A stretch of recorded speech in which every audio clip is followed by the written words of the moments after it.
Hey listeners, it's John Krawczynski. In this episode, we bring you the first ever Talk North Sports Report, recorded live at Parlay Bar and Kitchen. I was joined by fellow Talk North hosts Mark Rosen, Jim Souhan, Michael Russo, and LaVelle E. Neal as we discussed all things Minnesota sports, and I share my take on more than just Wolves basketball. Enjoy the show. Hey everybody, welcome to Parlay Kitchen and Bar. Thanks for coming out tonight. We appreciate it. If you're not familiar with what's going on here, this is going to be our first Talk North Sports Report, hosted by Mark Rosen. The lineup tonight, Mark Rosen, you know him. LaVelle E. Neal III, you know him. LaVelle's shy. Try to bring him out of his shell if you can. John Krawczynski from The Athletic. Michael Russo from The Athletic. I'm Jim Souhan.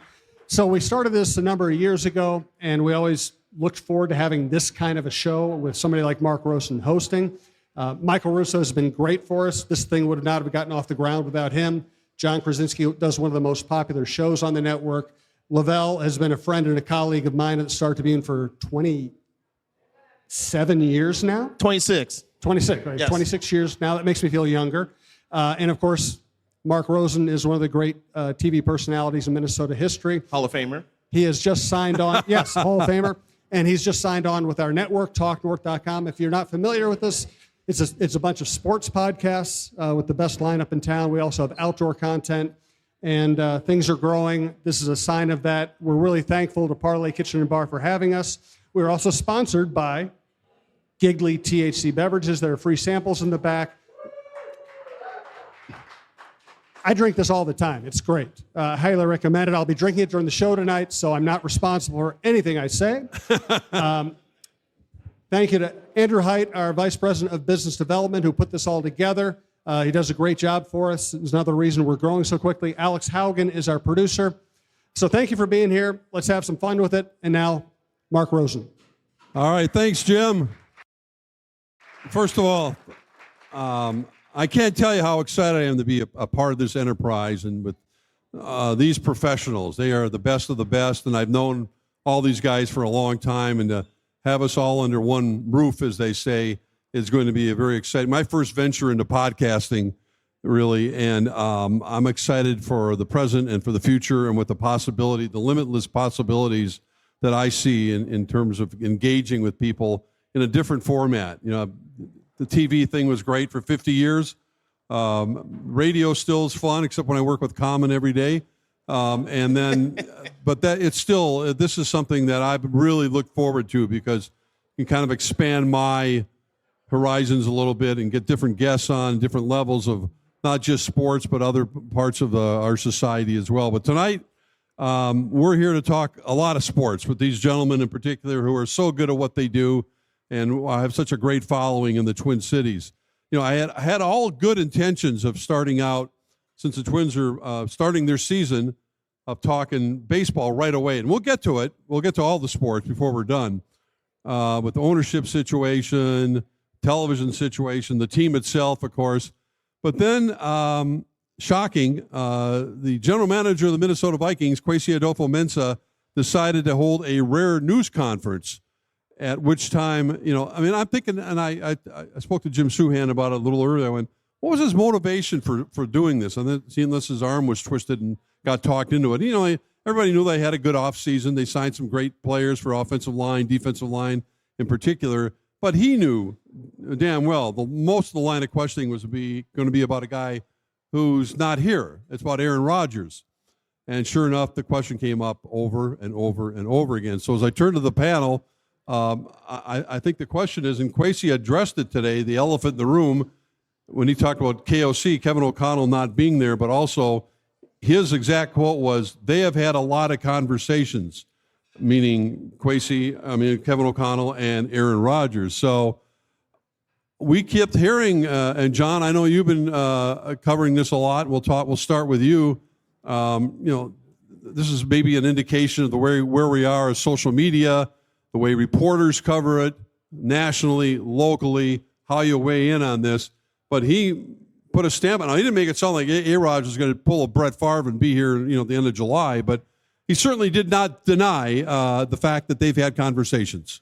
Yeah, Rosie, it's been kind of a crazy situation because I think some of my partners at The Athletic, Diana Rossini, Alec Lewis, Mike Silver, like they've really pushed out there that this was a possibility, that they were seriously considering bringing Aaron Rodgers in. And I have never seen a fan base kind of lash out at the reporters as much as they have in this situation. I've been in the firing squad a lot, in my tenure, but everyone kind of are blaming Alec Diana, Albert Breer, a few others that have put out there that they are interested just because they don't like Aaron Rodgers. And what we saw from Kwesi Adolfo-Mensah today was that absolutely 100% they have had real conversations about bringing him in. Now, it has not gotten to, here is a contract, Aaron, we want you to come here. But there's certainly real mulling going on. They're thinking about, is JJ ready? They're thinking about what Rodgers could do for them. And this is a real storyline that is going to continue until Rodgers signs with the Steelers or JJ McCarthy just really takes hold of the job. And I think that that's going to take a long time to play out. Well, none of us are going to know that, Jim, until obviously the end of training camp. I remember the Favre story quite well. You do too. And he didn't even show up for training camp. So is Rodgers in a position to hold? I mean, there aren't, it's musical chairs of NFL quarterbacks and teams. The Steelers are about the only team left. They got Mason Rudolph as their starting quarterback. They could certainly draft someone, but the music's about to stop. I'm going to lash out at John Krawczynski and all of his colleagues right Please now. Please do. Come on. No, I'm not. A lot of good reporters have reported that this is going on. I'm not going to say it's not. It's crazy. It's bonkers. This guy, he's old. He's a pain in the butt. He 2 years ago signed on as a aging quarterback who's going to put the Jets over the top. What did everybody say? The Jets have a great roster. All they need is a quarterback. First play, or first quarter, whatever, he gets hurt, he's out for the year. Bring him back next year. Great roster. Now he's been in the system for a year. Man, this is going to be great. They went 5-12. They went 5-12 and wasted draft capital trading for Devontae Adams. It was a disaster. Hey, what did Sam Darnold do with the Jets? Sam Darnold. He wasn't an aging. He wasn't an. What did he do? What did he do? He wasn't an aging guy who was trying to salvage the last couple years of his career. Darnold was young. I'm just saying. He was seeing ghosts. I'm not saying. I'm just saying. Darnold was with the Jets when they were terrible. This was actually supposed to be a good team.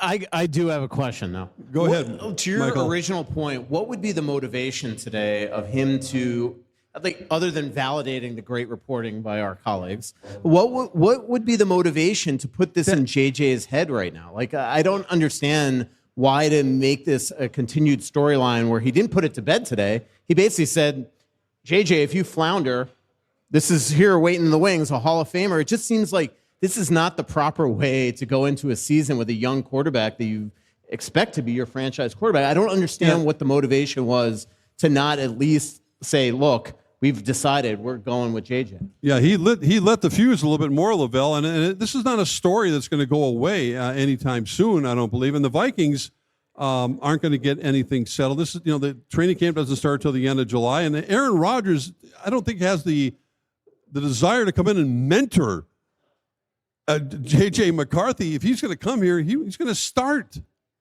Right? Look, we are headed to the spring and summer of skepticism here over this whole case because it's going to be out there.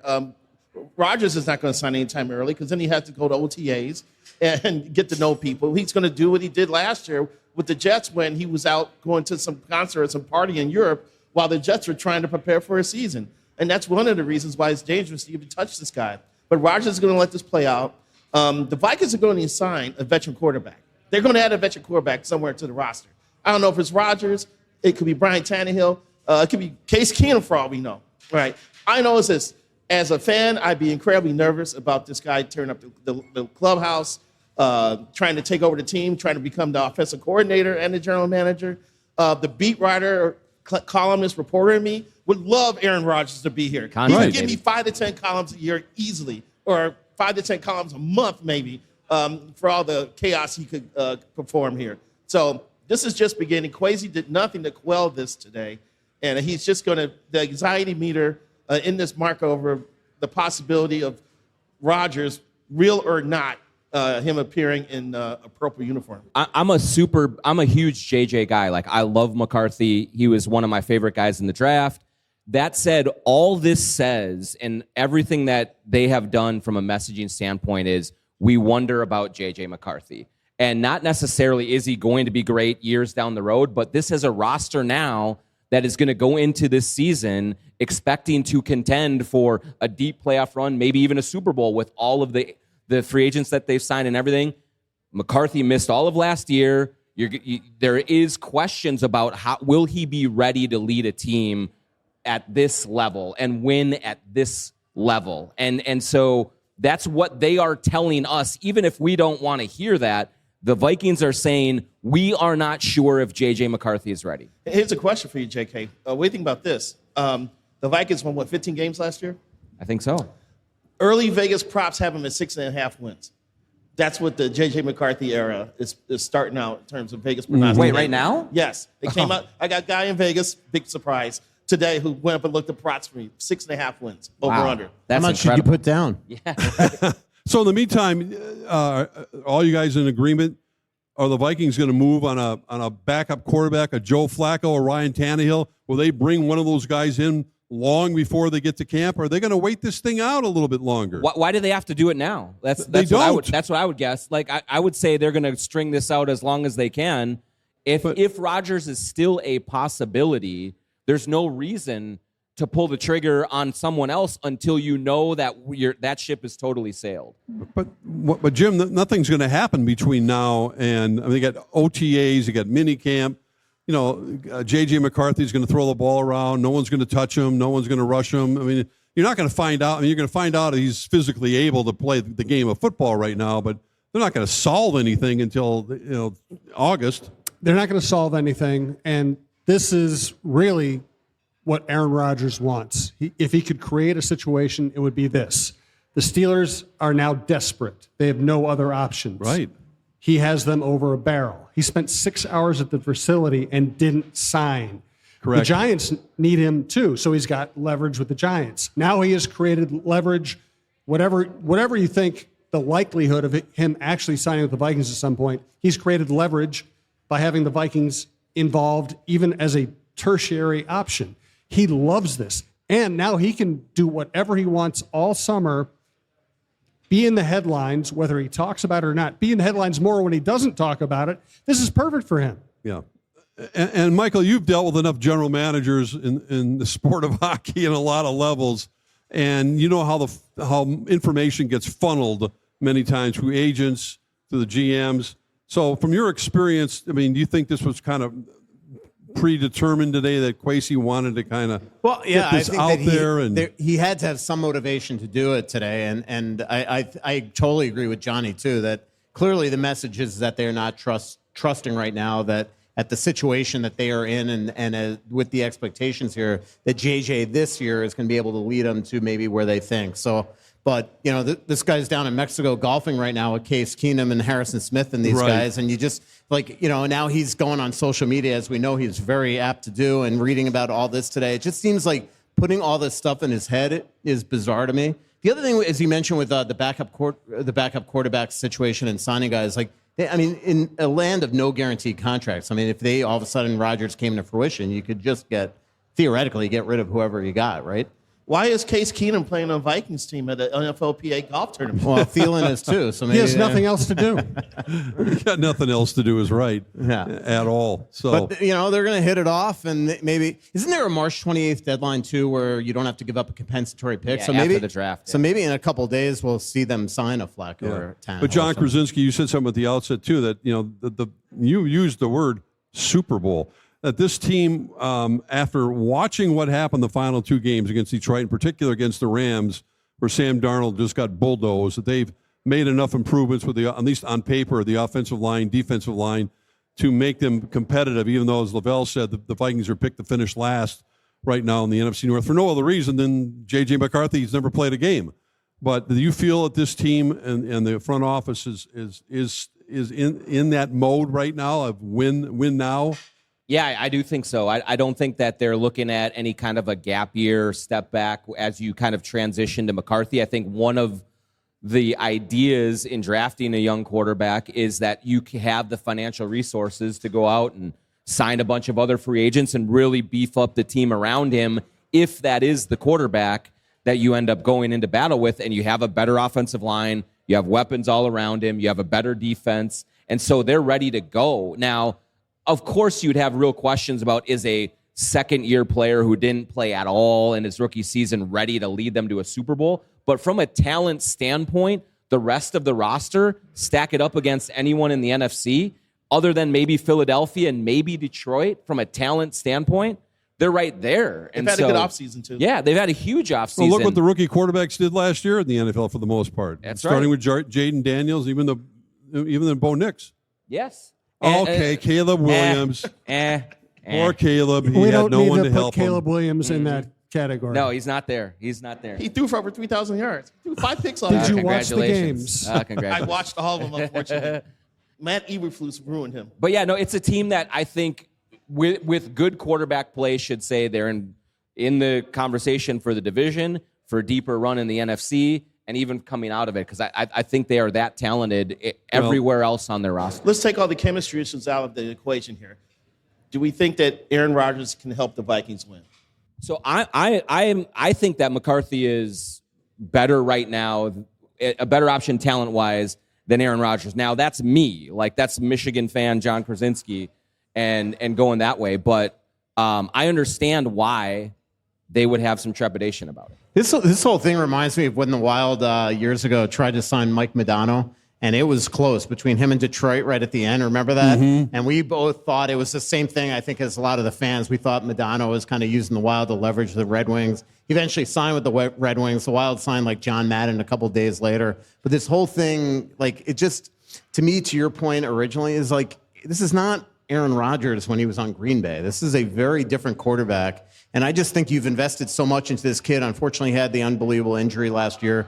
I just think give him a shot. And to play mental games with him right now by doing this press conference today, the whole thing was bizarre to me. I agree. I didn't understand the motivation. He wasn't there to talk about the new free agents. No one cared about talking about that. And I can never imagine if Rick Spielman was still the GM saying, oh, by the way, Brad Childers had this long conversation with Brett Favre or whomever. And by the way, we're still interested. You know, it's essentially yeah, exactly. Like, it's not going away.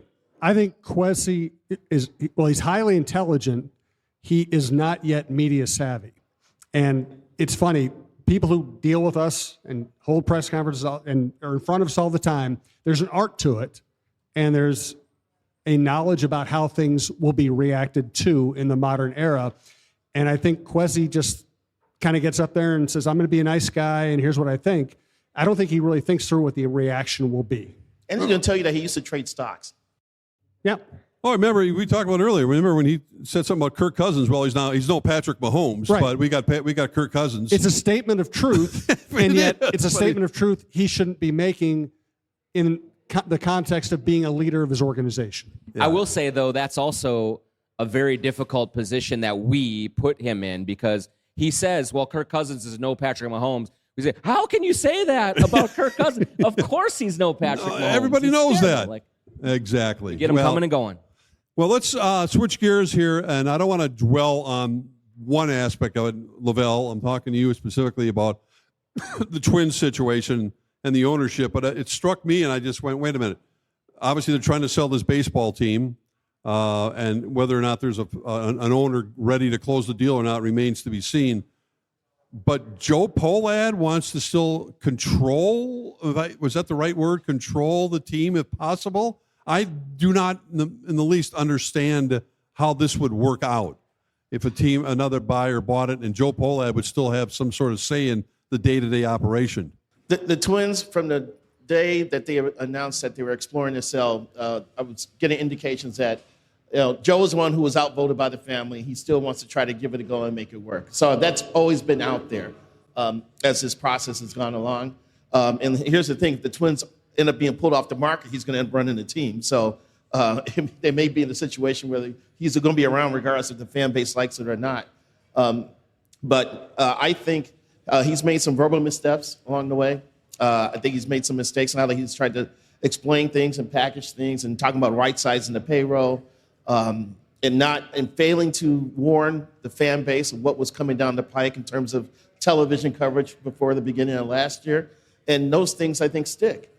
So if I'm a Twins fan, I'd be irked by that, but I'd be more concerned that because a certain media website reported that there's $432 million in debt. Right. That, to me, that hurts the possibility of What website was that? Some media outlet. I think it's New York Times, maybe. It's funny how that works. Yeah, little paper out of New York. Yeah, but $400 million of debt on top of uncertain television package, on top of a possible work stoppage after the 2026 season, looks like the Twins should have taken that $1.5 million offer they received. Now, I do have it on good source that the group that was turned down, they don't believe they're out of it. So there's still a little bit of legs to this thing. So we'll see how this plays out. If they can get 1.7, more power to them. I think they should be settled at 1.5. And by the way, Forbes came out with his valuations of MLB franchises today, and the Twins are ranked 23rd at $1.5 billion. Oh, all right. Well, We have a couple of the weirdest sales going on in the Twin Cities right now. Yeah, We have Glenn works so Taylor well. that will just not hand over Yeah. the Timberwolves. We got Right. this thing going. Joe must have taken a page out of Glenn's book because it's worked so well. So how much interest is there in this baseball team, and what's it going to take? I mean, I keep thinking 2 years ago I went those games and they finally won a playoff series, and how brimming with excitement Target Field was when they knocked off Houston. And I was like, this is what I remember, and this is what I was hoping for.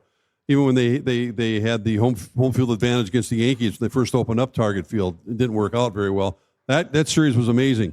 Unfortunately, they didn't carry it through, and then they cut payroll. And I was like, pop the balloon. Let's just remind people that we're not ever going to play with the big boys. So now we're starting over again, and they got a nice nucleus if they stay healthy, and that's always a big if, Jim. But, I mean, I don't know where the Twins stand right now in terms of people day-to-day paying attention to it. Obviously, it's not a box score world we live in. It's a fantasy sports world we live in where people are just checking their fantasy players. They're not looking at box scores. There's no more sporting news. And none of that stuff that I grew up and you grew up with. I think the Twins have primed the fan base to anticipate disappointment. So if they win and they keep winning, people will come to the ballpark, the ratings will go up, they'll be fine. As soon as they have a downturn, then the story becomes poll ads, sale, and even with the nice victory in 2022, still a recent history of not being competitive in the postseason. the problem is that the ownership has told the fans that they don't really want to win. And when you exude that kind of a message to your fan base, is the fan base incentivized to get interested in this? They had an unbelievable moment in the postseason a few years ago. Right. And then they backed it off. And that's just that is sending a message to the entire market that we don't really take this seriously. That if we can make some money, that's the priority number one, and that's it. And so it's such a toxic environment for the ownership with setting that tone that it's hard for a talented team to get through that unless, like Jim said, they're really breaking through and winning a ton of games. Yeah, they can win their division, LaVelle. I don't think there's any question about that. But, I mean, they can. They can certainly compete for the divisional title. It's a good roster. It's still a good roster. When you have quality players with Byron Buxton and Carlos Correa leading the way. Those guys are, if they're on the field, I know if is a big word. If it was a fifth, we all be hammered right now.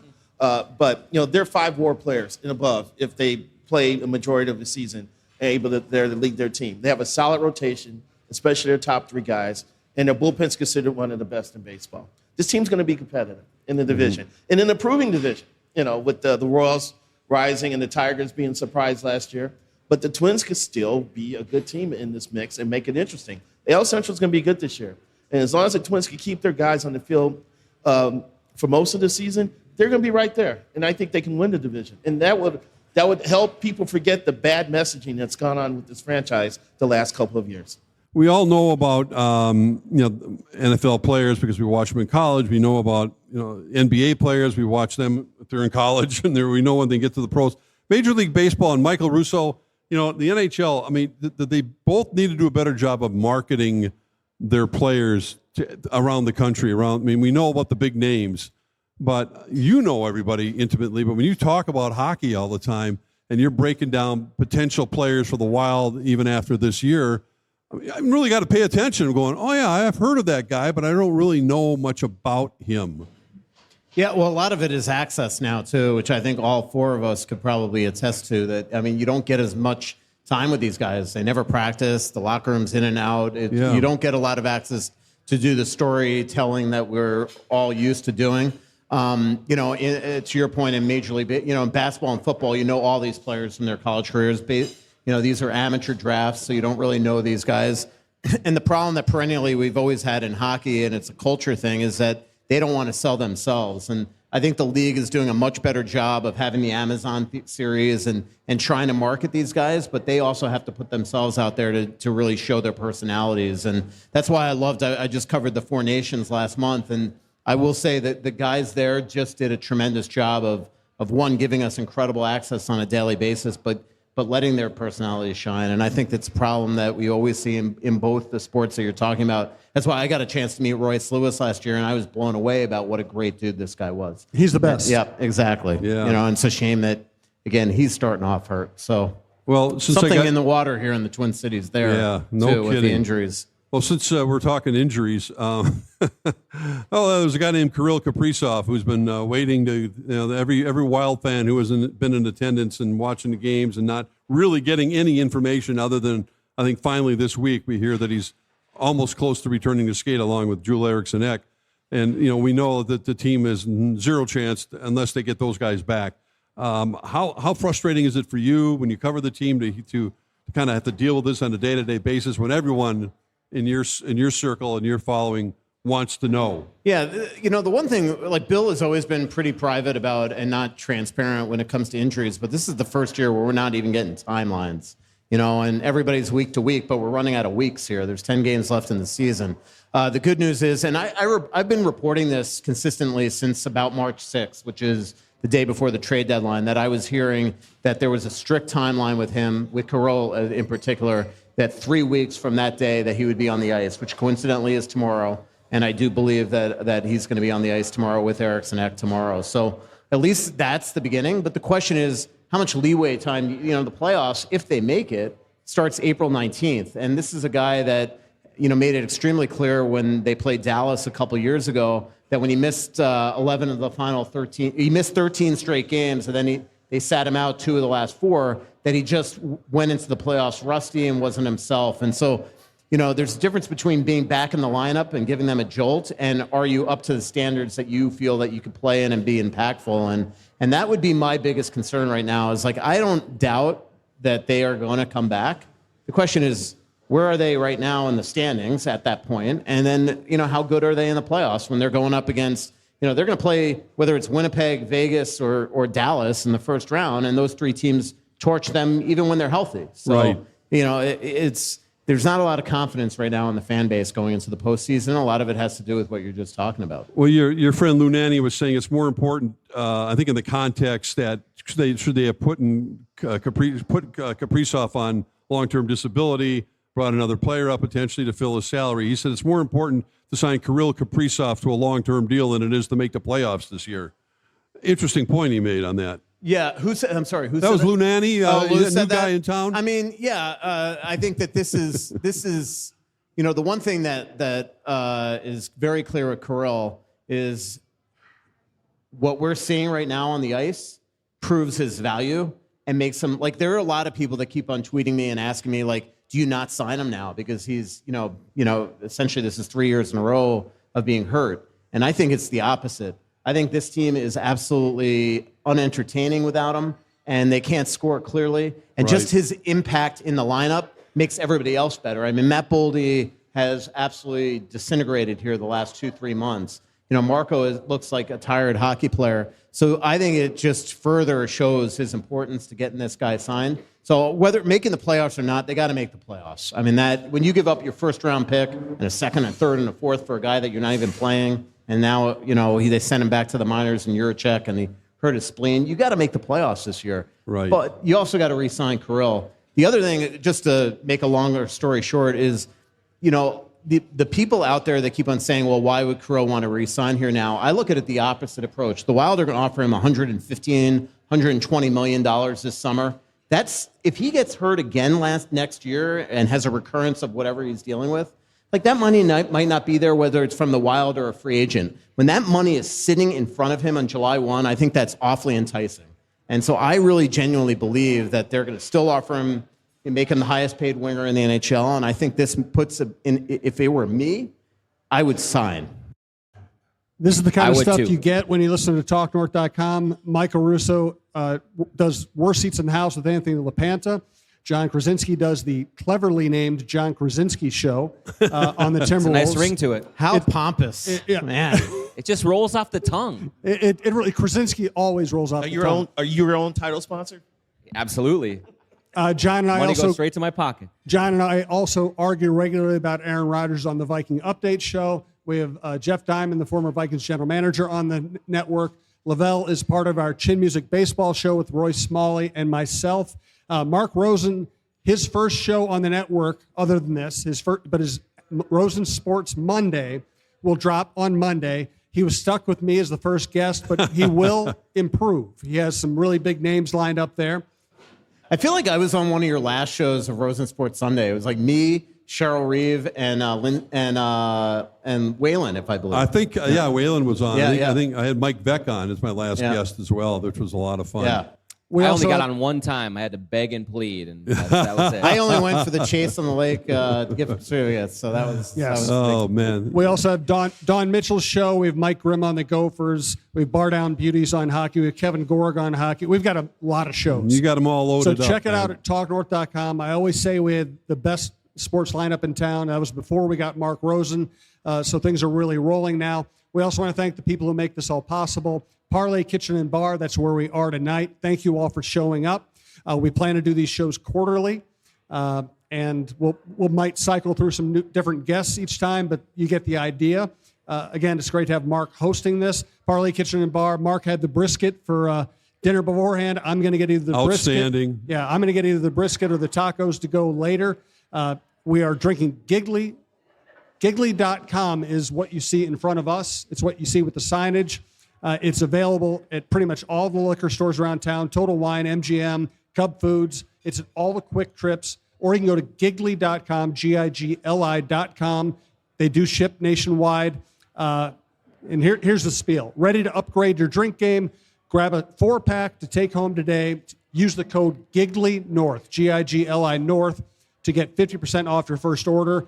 And I can attest to it. I drink this stuff all the time. No hangover. It's like really good. It's like a blend of it tastes like a cocktail, but it's really made out of fruit juice. You'll never get a hangover. Mark doesn't drink, so he's going to start hitting it. My wife loves the teas. I highly recommend it. And Mark, I think you had one other sponsor you wanted to mention. Yeah, I want to mention. I'm thrilled when we start the Rosen Sports Monday. Charlie Swanson, my friend from Lexus, is going to be sponsoring as well. Lexus of Wayzata, Lexus of Maplewood, and Charlie's a big sports fan in town and just a terrific guy. Most of these guys on the panel know him quite well. He was very active with the Timberwolves community as well, of course, with the Lexus Club and golfing and doing he's just running all over the place. But we're really thrilled, and we got a bunch of other good sponsors lined up as well, so I'm excited about that. All you guys can weigh in on this. I want to continue on with Michael a little bit on since we've been talking wild hockey, and we've been hearing for, I guess, 9 years now, as soon as the Parisi-Suter contracts are null and void and they're out of the books, watch out. Here we come. Bill Guerin and Craig Leopold are going to be opening their checkbooks and going after everybody except Alex Ovechkin and Connor McDavid. So, I mean, what's fact, what's fiction? Where do we sit with this, and how much can we expect the Wild? How active can we expect them to be during this next off season? I think he's going to have to get bold this year because, again, a large part of this core is going to be back. And, right now, they were, like they often are, really good at the first half of the season. And then they've been inundated with injuries and have completely, started to kill their season here. What's real and what's fact? The cap is going up a lot in the next 3 or 4 years. Mm-hmm. Not a ton next year. when they made the Fiala trade, they never thought that in Brock Faber he would immediately get $8.5 million. That goes on the books next year. Middleton goes on the books next year. They have, some $2 or $3 million players leaving right now. But I don't think that they have the unlimited cap space that fans always thought. And that's why and then the other thing is that you look at free agency and there's not a lot of great names out there to begin with. So I think for him to turn this team into a contender very quickly, he's going to have to get bold with some big time trades and go out and try to get some studs and preferably young studs because I know that Bill likes to go get his veterans and, fill the team with bottom six guys. I think that's probably big time problem right now. The second, third, and fourth lines are just stacked with third and fourth liners, and then we wonder why they can't score. You mentioned Marco Rossi. Is he a name that potentially could be traded? Yep. I think there's a very good chance right now. I think they're on different universes in terms of what his value is. I think that he is looking at it as like, I'm the number one center in this team. I'm 23 years old. I'm looking what's going on around the league. I'm a homegrown guy here, drafted and developed, and I'm a different position than Matt Boldy. So when the Wild maybe look at him and say on a long-term deal, we don't want to give you more than Matt Boldy, he's saying, well, Matt Boldy signed 2 years ago. When I say he, by the way, don't think that Marco's the one saying this. This is his representatives. This is the way that they are looking at it. And right now they look at him as a $8 million player north, and the Wild definitely don't think that. So I don't think that they're going to go there. If they get something done, it's going to have to be a bridge deal. The Wild, I think, would sign him right now at, say, 5 times 5.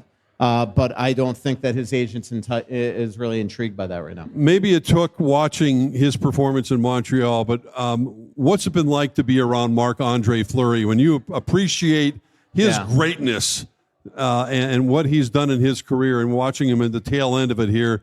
Let's take it for granted. He has good nights, bad nights, but one of the greatest to ever play goalie. Yeah, and it's and he's handling what's going on with him now very maturely. I mean, yesterday was his first game in 20-something days. 71 years old. He should be mature.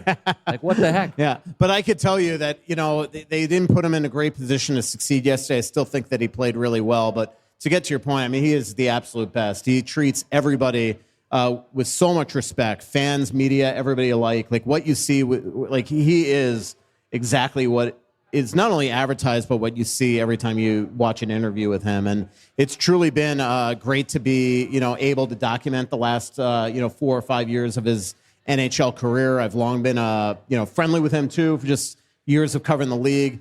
And I think that the culture that he has helped bring here and how proud he is to play for this organization and how proud his teammates are to have him in the organization, I think, really says everything about him. Yeah, it's rare, guys, when you see we have an athlete like that. We've had some great athletes finish their careers here, kind of the tail end, and it goes out with a whimper more than anything else. But we've had a bunch in every sport. But it's really something when you watch that game in Montreal and the admiration fans have for him. That's the way I don't know. Like, there's not a fan base in this 32-team league that doesn't love this guy. Like, that's the thing. Yeah. And you don't get that with most players in any pro sport. There's always guys that go somewhere and they're booed. There's always guys that leave a team and they go back and they're booed. And that never happens with Marc-Andre. I mean, he's getting honored in buildings that he's never played in, that he's never played for, and it just shows how much people admire him.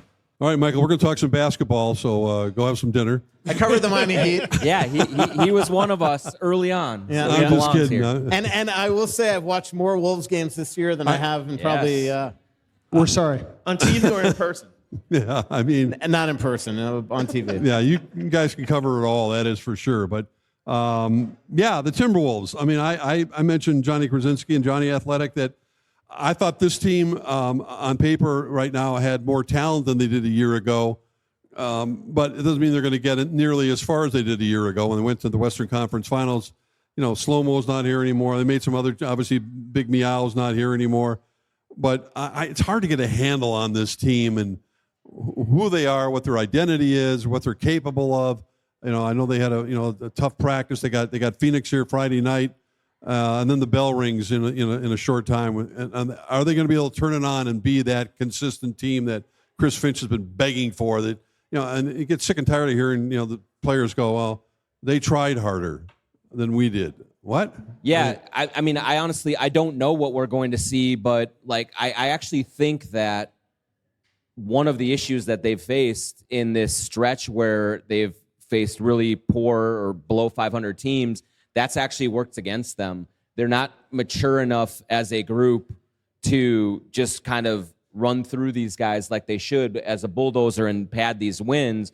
And actually, as the competition increases, both the rest of the way in the regular season and then if they're getting into the playoffs, that's when the team actually really locks in.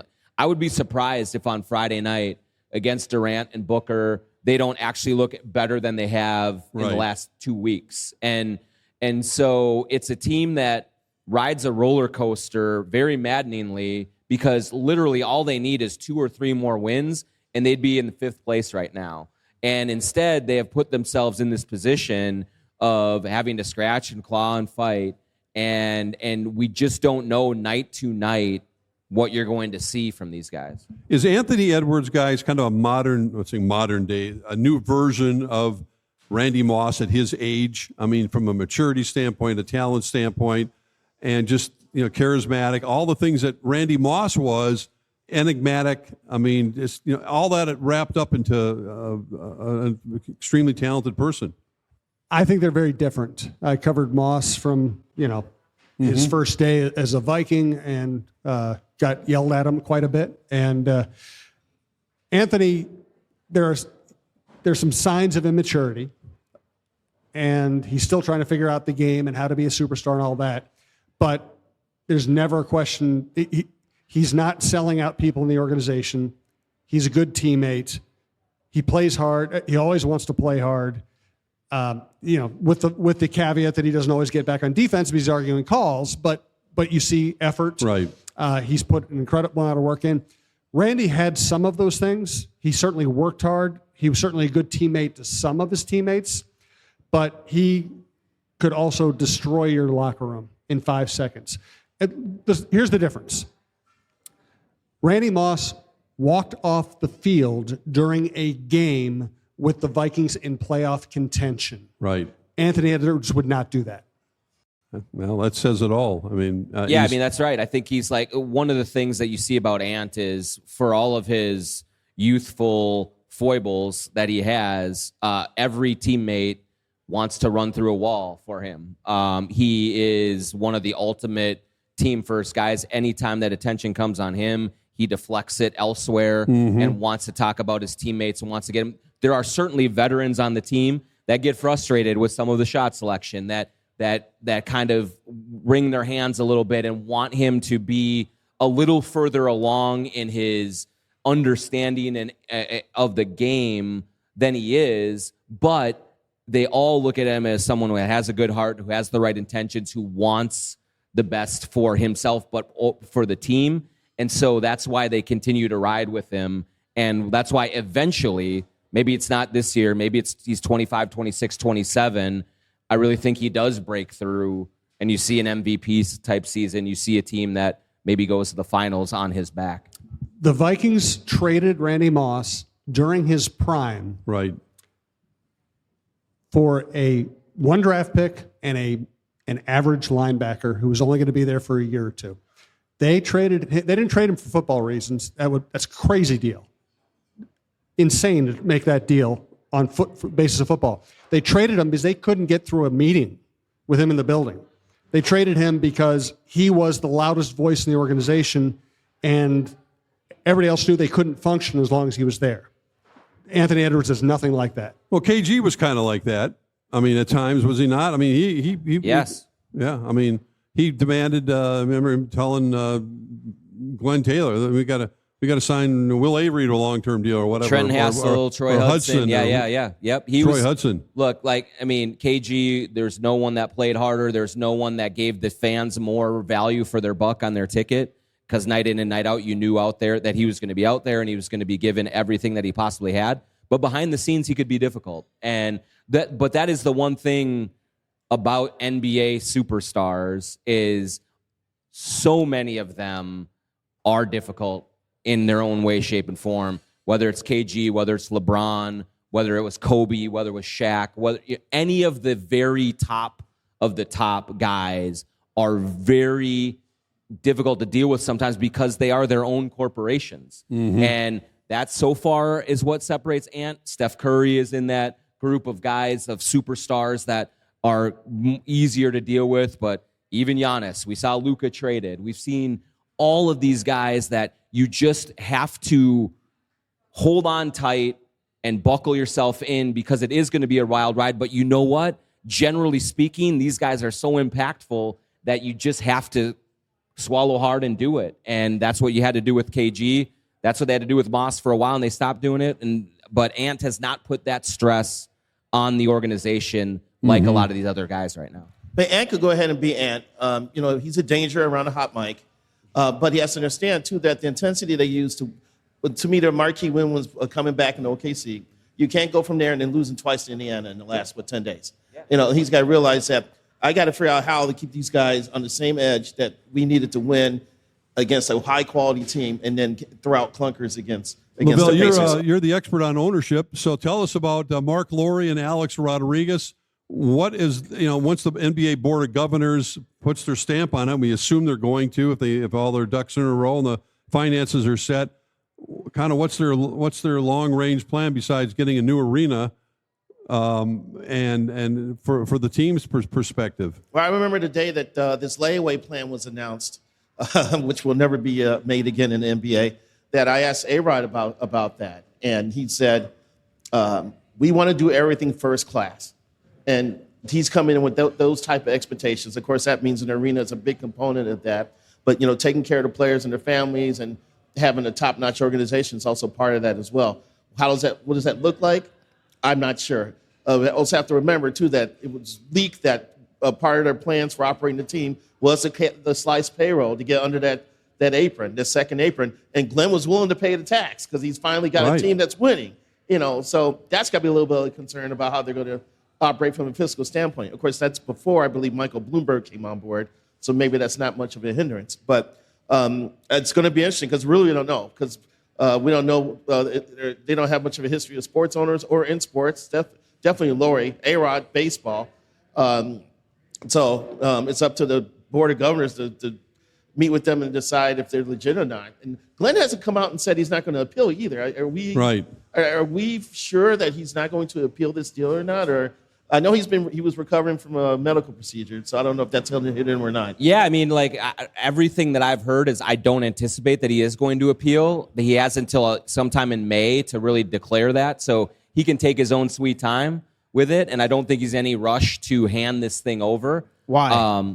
Because if he lost, he's like, I might as well. He could theoretically go through most of the playoffs as the owner of this team. I got you. And if he wants to go out on some sort of a high note, this is his way of doing it. It also was a very bitter dispute between the two sides. Neither side likes each other very much at all. And so I think that one of the things that Glenn has been in his business life is ruthless. And so he is, I don't think, in any rush to hand the baton to the new owners as they are going into the playoffs and potentially if they have some success. And I mean, one thing about Alex Rodriguez and Mark Lowry, it is going to be a transition from prospective owners to real owners. Once you're in that seat, you're cutting those checks, you will see how you operate. But to this point, they have followed through on everything they said they were going to do, including something that is really difficult to do, which is win a legal fight against Glenn Taylor. There's not many people who have been able to pull that off. These two have done it. And so they are kind of biding their time and waiting for the opportunity to take over. And I think they're going to be very aggressive when they do. But we'll see how that goes. But so far to this point, they have done exactly what they said they were going to do, including beating an almost unbeatable opponent. And go ahead, Jim. I was going to say, we're heading into our last segment here. Once again, thanks for being here. If you're not familiar, Parlay Kitchen and Bar is the new downstairs area, now an upscale sports bar underneath the Union rooftop. Same company, same building, and they've renovated the place. We're looking at all the games on TV right now. Great place in downtown Minneapolis, 8th and Hennepin. There's parking right down the street in the ramp. There's street parking outside. You can get your car valeted. Highly recommend coming and hanging out here if you want to watch sports in downtown Minneapolis. You want to Great hear one spot. thing that's really crazy? So 2005 September, this was rock bottom, right? I believe so. Yeah. This is where I first met with Glenn Crevier, the old Wow. editor of the Star Full Tribune. circle. My first ever interview. That the night that I Wow. flew in was in this place. Then the next day was when I met with you. Where's the plaque? There's got to be a plaque still up someplace. Remember the next day is when I went like from station to That's station. when I You and went I to went lunch to with like you. a Greek Yep. restaurant. And Michael Russo, speaking of renovations, the XL Center apparently is in line as well with their handout. I don't know Yeah, what's they're going to trying happen to with jump the the they want Wolves here. $900 million Man. for a renovation, or are we just talking about tearing the thing down again like the Civic Center? Have you heard any scuttlebutt about this? Yeah, tear it down to the studs. No. I mean, look, it's time, man. Like, I know that fans look at this building as still like incredibly gorgeous, and it's held up. It's 25 years old. There's so many parts of the arena that need to be upgraded.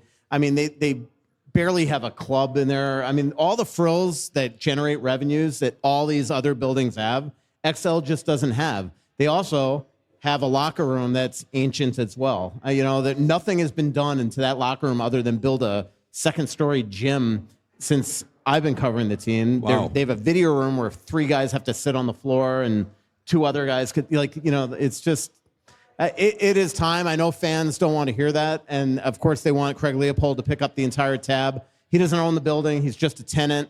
If anybody, the city owns the building. So, I mean, they're trying to go obviously get money from the state, and their big task is getting there before, although the Wolves have said they want to do it 100%. Again, right? they say they want to privately fund it. We'll see. Yeah. But that's what they say. And so I can't believe that. So in high school, I covered Alex Rodriguez. That's how freaking old I am. I covered him as a high school baseball player, and now he owns the freaking Timberwolves. Amazing. It's you are crazy. very old. That's I for know. sure. Trivia. Guess who his favorite receiver, his tight end, was in high school? I know the answer, but I'm not. Not Keith Jackson. That might have been early. LaVelle knows. Who is that now? Doug Minkiewicz. Doug Mankiewicz. That was his tight end. They played at Westminster there's a Christian High good School trivia together. And he question played, for you. he played, I think, first base on those teams. Yep. I still remember covering those Westminster Christian. I mean, they won championship after championship back when the state championship was in Sarasota, then Fort Lauderdale. I just remember those teams. Rich Hoffman was their coach, and it was honestly like I remember the first time I covered Alex Rodriguez. My roommate at the time, Marty, who now works for the Columbus Blue Jackets, he's like, "Hey, you got to tell me how the shortstop is for Westminster Christian." I was going up. He's all right. I was going up, and they were playing Benjamin School, and he made a couple errors, struck out a couple times. I came out, I'm like, I don't know about this guy. Supposed to be the number 1 pick in the draft. Then I went back there for the second game of the series, and he had like a cycle. So yeah, it was. And by the way, Minkiewicz, now, like everybody in baseball, hates Alex Rodriguez. Oh, man. Here's the thing, though. I feel bad for the sports fans and the taxpayers of the state of Minnesota because over the next 2 to 3 years, all these sports teams are going to be coming to the legislators for money because they want nearly $400 million from the state for the XL Arena, and they're smartly trying to package River Center and Watkins Arena for upgrades as well. The Twins are trying to get a tax extended to continue with the upkeep of Target Field into 2059. The Vikings want $200 million for something. I'm still not sure. Hey, good luck with this. They can't What even keep Lunds and Barley's open in downtown St. Paul anymore. A-Rod and so- Lori get All of a sudden, you stay at the downtown Marriott here, and your taxes are like more than the room. Well, the daytime Marriott may get torn down to build a new arena if one person's wishes come true.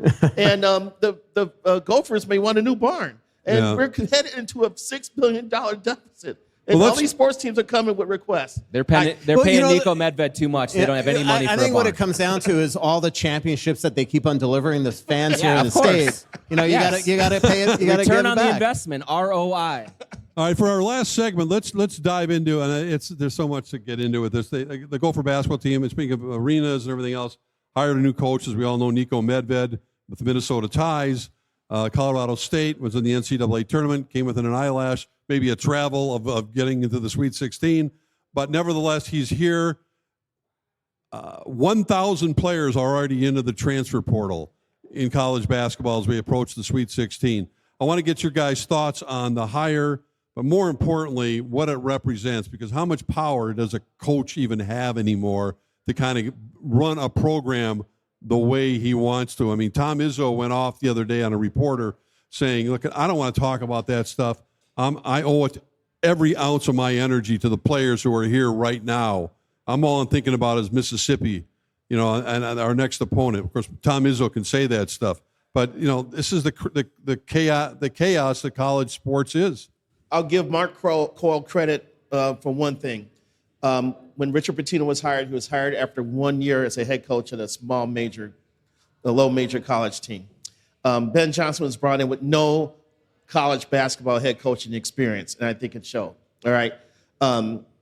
Nico has turned around Furman, and he's turned around Colorado State. And he was at Colorado State for 6 or 7 years and reeled off a bunch of 21 seasons by then. So from that aspect, I'm all for this hire. All right. The thing with Coyle that bugs me is that in this NIL money era that we are in college sports, I don't see Coyle beating down the doors or glad-handing people who are working to generate donations to the program to help these sports as much as he should. And I think that's a deficiency on his part. I think we're also headed to an era where they may need a general manager to kind of spearhead some of that stuff as well, because coaches have to recruit the portal now as much as they recruit high school kids. And It's going to cost you millions of dollars per year to have a successful basketball program or a football program.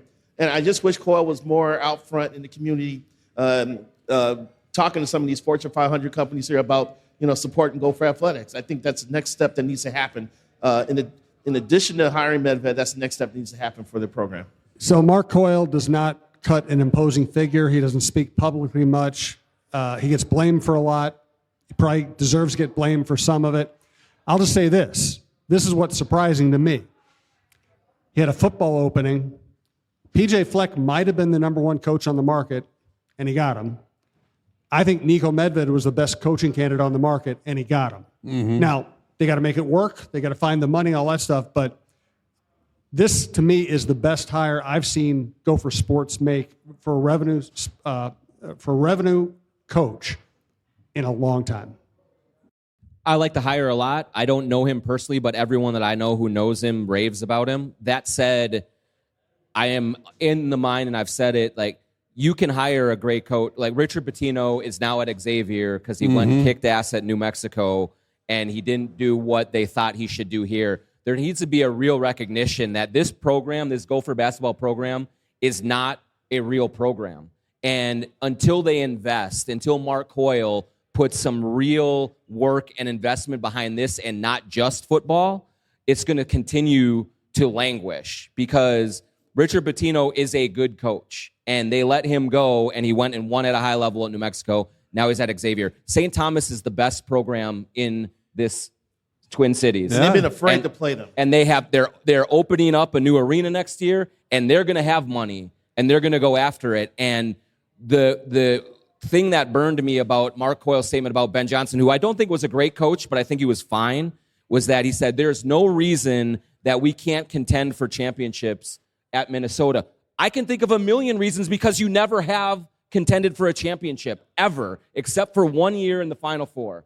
And even going back to my glory days of watching Richard Coffey and Melvin Newbern and Willie Burton and all those fun, they were really fun and competitive teams. They were never champions. No. Like this program has never been championship. And the reason is because the administration does not put enough work and investment into what they need to do to compete against Michigan, compete against the big Michigan State, the big programs. And until you want to be a big boy and act like an adult and bring real money to the table, you are going to come up short. And so I think Niko Medved will help and they will be better coached under Niko Medved. But if they don't have the money, we're just going to be wasting our time with this conversation. And Michael Russo, unlike the Gopher men's basketball team, which has a hard time keeping the top Minnesota players here, Bob Motzko, for the most part, gets the players he wants from Minnesota to stay here. And